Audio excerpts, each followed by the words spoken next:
09/2023. Haleluya. Majelis Jemaat mengucap selamat datang dan selamat berkebaktian kepada jemaat sekalian, terutama bagi warga jemaat yang baru pertama kali mengambil bagian dalam kebaktian di saat ini.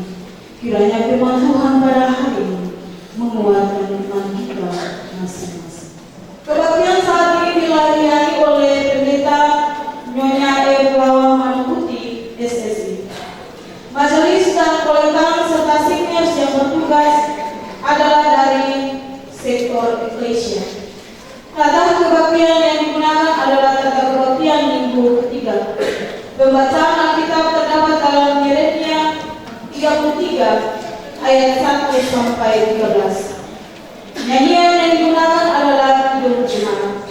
Setelah khotbah 3 kali jemaat dimohon berdiri dan menyanyi dari nyanyian Kidung Jemaat nomor 2 bait 1 dan 4. Atas perhatian jemaat, kami mengucapkan terima kasih dan selamat berkebaktian. Tuhan Yesus memberkati. Kaiwatu 17 September 2023. Majelis Jemaat GPM Kaiwatu, Ketua Pendeta Nyonya Pelawa Manukuti, SSI, Sekretaris Penatua GKI.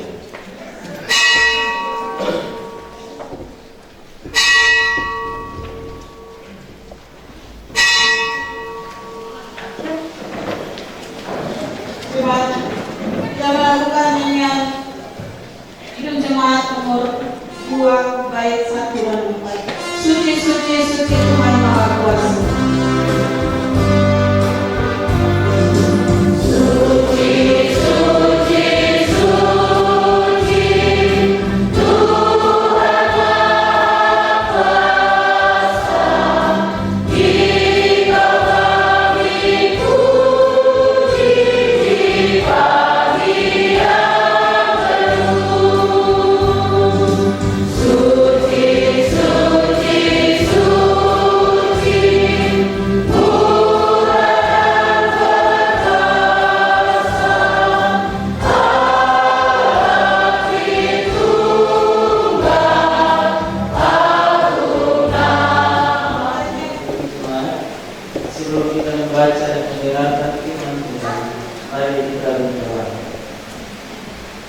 Ya Roh Kudus, bersihkan dan sucikanlah hati kami untuk menerima sabda. Amin. Jemaat yang diberkati Tuhan, firman Tuhan di saat ini terambil dalam kitab tulis dunia lama. Kita tulis dunia lama yakni Yeremia 33 ayatnya yang pertama dan berakhir pada ayatnya yang 13. Yang berbunyi demikian: janji kemuliaan keadilan Yerusalem dan Yehuda. Katalah firman Tuhan untuk kedua kalinya kepada Yeremia ketika ia masuk berkurung di pelataran penjagaan itu. Bunyinya, beginilah firman Tuhan yang telah menjadikan bumi dengan membentuknya dan meninggalkannya. Tuhan dialah namanya. Berserulah kepada Tuhan, maka aku akan menjawab engkau dan akan memberitahukan kepadamu hal-hal yang besar dan yang tidak terpahami, yakni hal-hal yang tidak kau ketahui. Sebab beginilah firman Tuhan Allah saya mengenai rumah-rumah di kota ini dan mengenai gedung-gedung istana Raja Yehuda yang dibongkar untuk dipakai terhadap tembok-tembok, penyepungan dan pedang. Orang akan masuk pertempuran melawan orang-orang Kasdim, dan kota ini akan penuh dengan bangkai-bangkai manusia yang telah kupukul mati karena mukaku dan kehangatan amarahku. Sebab aku telah menyembunyikan wajahku dari kota ini oleh karena segala kejahatan mereka. Sebab sesungguhnya aku akan mendatangkan kepada mereka kesehatan, kesembuhan, dan aku akan menyembuhkan mereka dan akan menyikapkan kepada mereka kesejahteraan dan keamanan yang berlimpah-limpah. Aku akan memulihkan keadaan Yehuda dan Israel dan akan membangun mereka seperti dahulu. Aku akan melahirkan mereka dari segala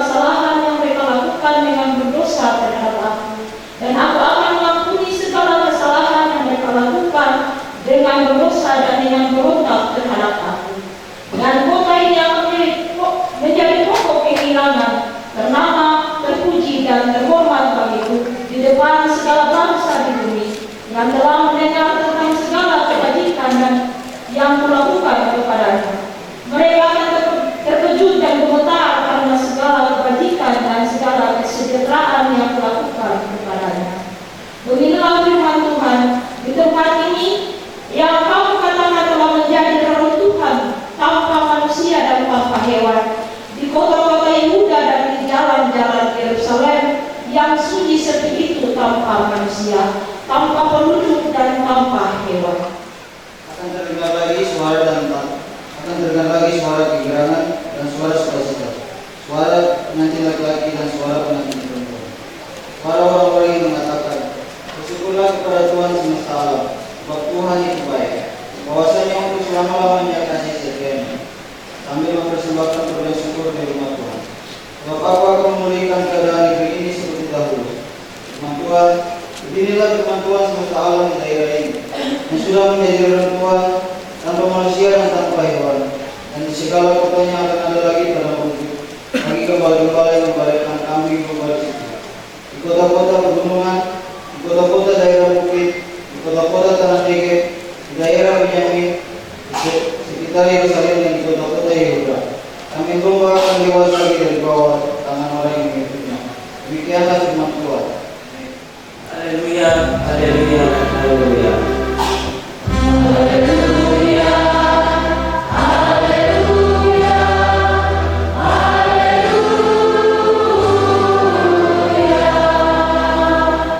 Bapak Ibu, saudara-saudari dan semua anak-anak yang dikasihi dan diberkati Tuhan, mengkomunikasikan atau berbicara tentang pemulihan, maka pikiran dasarnya kita adalah ada sebuah kondisi atau ada sebuah hubungan yang perlu diperbaiki atau dibenahi, bahwa ada sesuatu yang salah, yang keliru, yang harus dibenahi, dipulihkan dan dibenahi. Memulihkan adalah menjadikan sesuatu keadaan kembali seperti semula. Dan Bapak Ibu, saudara-saudari, menjalani proses pemulihan yang terkesan sederhana itu ternyata tidak mudah. Mengapa?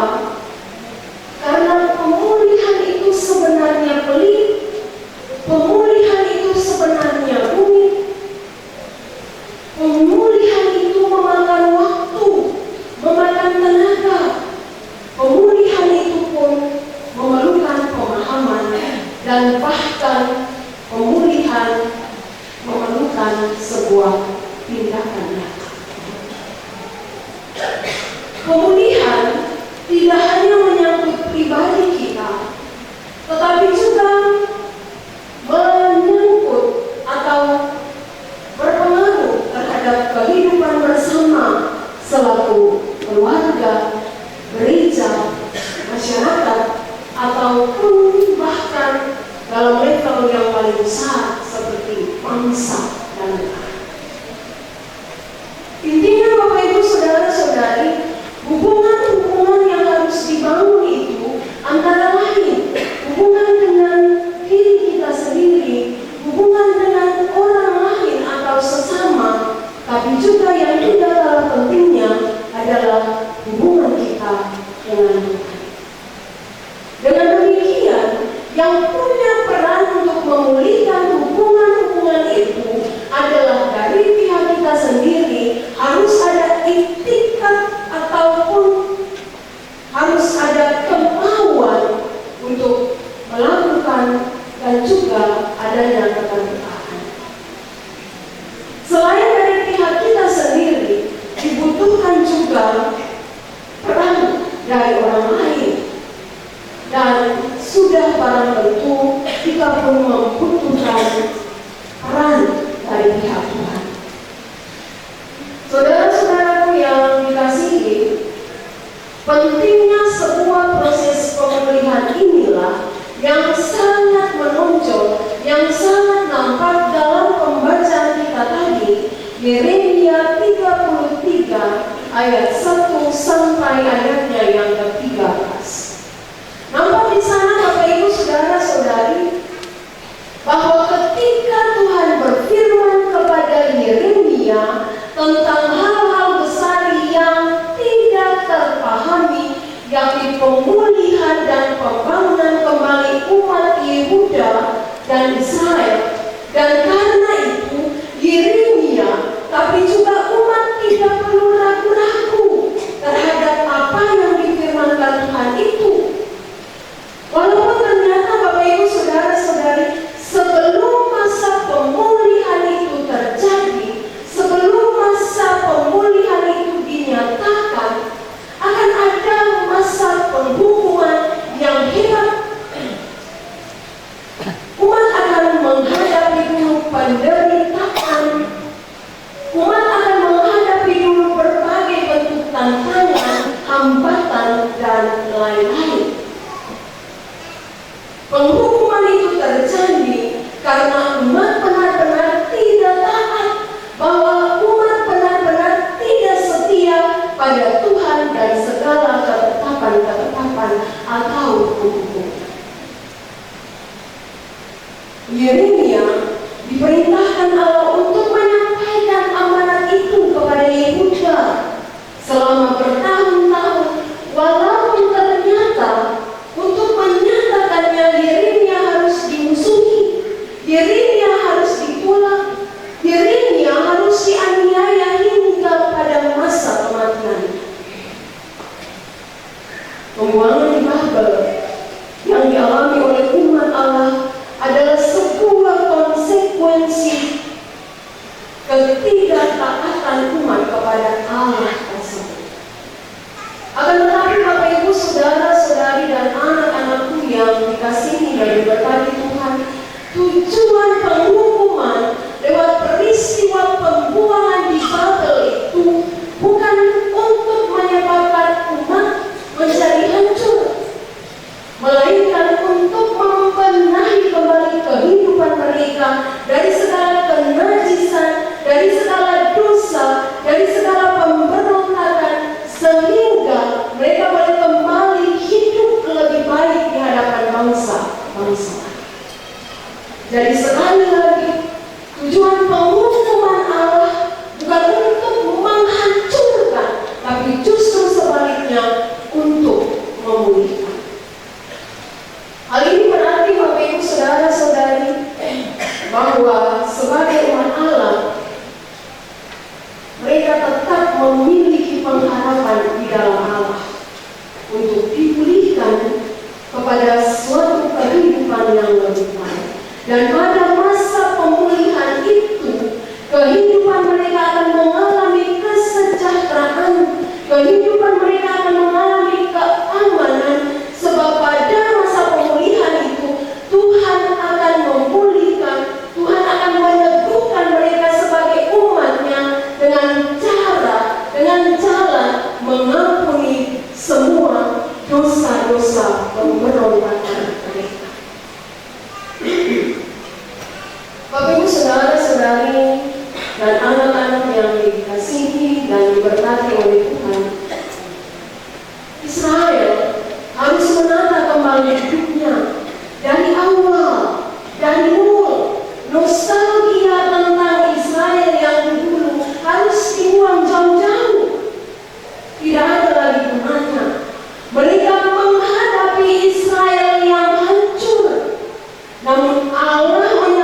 dengan tema pemberitaan kita di sepanjang pekan ini, yakni menghadirkan kehidupan yang aman dan tenang.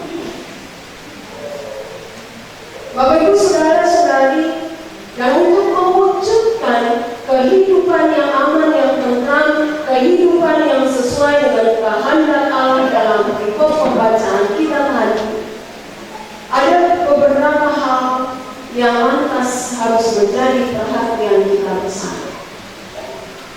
Yang pertama, Allah kita adalah Allah yang menghendaki hal-hal yang baik, hal-hal yang adil, hal-hal yang sejahtera. Allah kita adalah Allah yang baik. Di bagian lain, Yeremia 29 ayat 11, ada yang bisa baca apa yang dibilang di sana? Yeremia 29 ayat 11.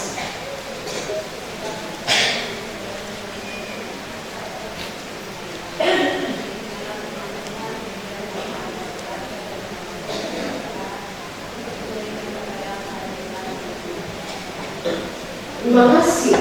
Yeremia 29 ayat 11 dengan tegas dinyatakan di sana, sebab aku ini Allahmu, mengetahui rancangan-rancangan apa yang ada padaku mengenai kamu, yaitu rancangan damai sejahtera dan bukan rancangan kecelakaan, untuk memberikan kepadamu hari depan yang penuh harapan. Artinya apa, Bapak Ibu Saudara-saudari? Artinya jika kita merencanakan yang baik, jika kita merencanakan yang adil, jika kita merencanakan yang mendatangkan sukacita, damai dan sejahtera, maka betapapun keadaan di sekitar kita, realitas hanya menunjukkan puing-puing kehancuran, kegagalan, ancaman, dan tidak memberikan harapan apa-apa. Tetapi kita harus tetap berada di pihak Allah, dan Allah pun harus tetap berada di pihak kita. Bahwa tantangan apapun, hambatan apapun, penderitaan apapun tidak harus memisahkan kita, saudara-saudara dan saya, dengan Allah. Amin, Bapak Ibu. Amin. Itu hal yang pertama, Bapak Ibu. Hal yang kedua, yang juga menjadi penting untuk dimaknai saat ini adalah dalam hal bersyukur kepada Allah. Sikap berterima kasih kepada Allah atas kasih-Nya yang besar juga harus dinyatakan dalam realitas kehidupan kita. Berterima kasih kepada Allah, bersyukur kepada Allah melalui persembahan-persembahan syukur kita, menghitung segala karya ajaib, segala berkat yang Tuhan sediakan, menghadirkan kehidupan yang aman, kehidupan yang tenang di tengah-tengah penderitaan dan penantian penggenapan akan janji pemulihan Allah. Ucapan syukur dan terima kasih pun harus nyata dalam sikap hidup kita setiap saat, yang mencerminkan Allah, yang mencerminkan kehendak dan ketetapan Allah, dan bukan sebaliknya. Mengingat kebaikan Allah di masa lampau, di saat kini, dan di masa depan, sekaligus mensyukurinya, membangun kepercayaan pada Allah menjadi sumber kekuatan kita dalam menanti kehidupan baru yang lebih baik melalui proses pemulihan. Dengan demikian, Bapak Ibu Saudara-saudari, di dalam Allah tidak ada kemustahilan bagi kita selaku umat untuk mengalami kehidupan yang aman, kehidupan yang tentram,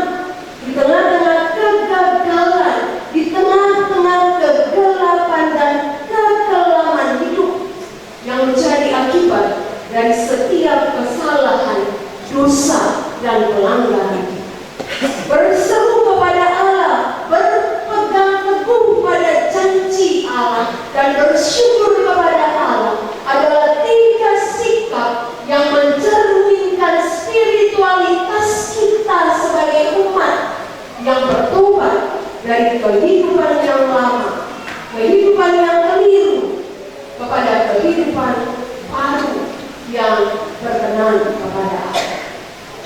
Itu hal kedua, saudara-saudara.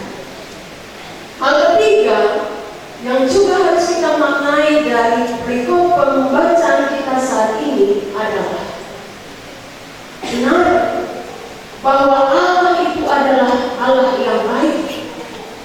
Tetapi ingat bahwa Ia bukan hanya baik kepada kita, Ia juga baik kepada semua orang, terutama kepada mereka yang sengsara, kepada mereka yang lemah hati, kepada mereka yang tertindas, yang lemah dan yang miskin. Israel harus belajar dari kesalahan mereka yang dulu, ketika mereka rajin berkunjung dan beribadah di bait Allah, rajin menjalankan upacara-upacara dan hukum-hukum agama, tetapi dalam hidup sehari-hari mereka menindas kaum yang lemah, mereka memeras mereka yang miskin. Ingat saudara, Allah tidak anti terhadap orang kaya, Allah juga tidak anti terhadap kekayaan itu sendiri. Allah mengasihi semua orang, namun dengan jelas dikatakan bahwa Allah amat mengasihi mereka yang lemah, mengasihi mereka yang miskin, yang tertindas. Allah berdiri di pihak mereka, Allah membela dan melindungi mereka.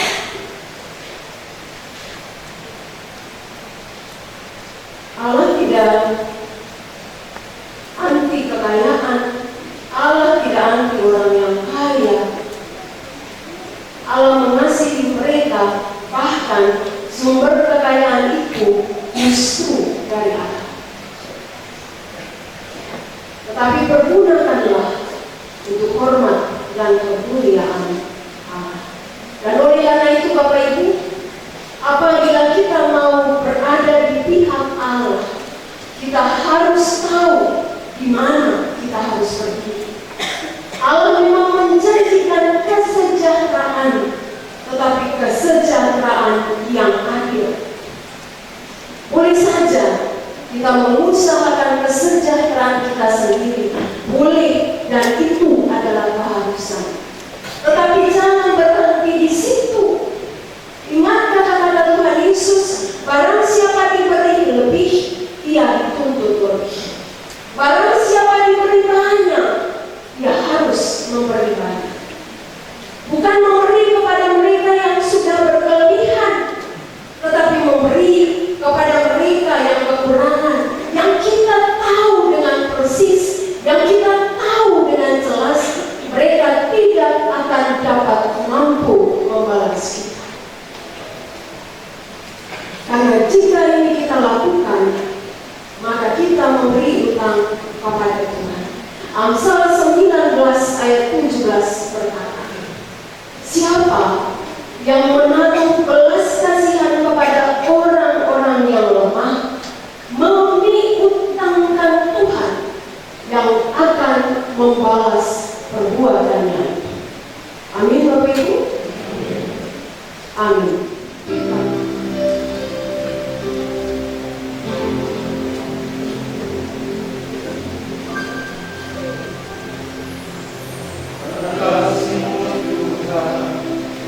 Karena kasih-Mu Bapa, kami ada sampai saat ini.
dengan sukacita dan laksanakanlah tugas menjadi saksi Kristus di tengah-tengah kehidupanmu. Gunakan firman Tuhan sebagai sandaranmu, sesuai perintah Yesus. Pergilah, sesungguhnya Aku telah memberikan kuasa kepada kamu untuk menginjak ular dan kalajengking, dan kuasa untuk menahan kuasa musuh, sehingga tidak ada yang membahayakan kamu. Untuk tugas pengutusan itu, terimalah janji penyertaan Tuhan.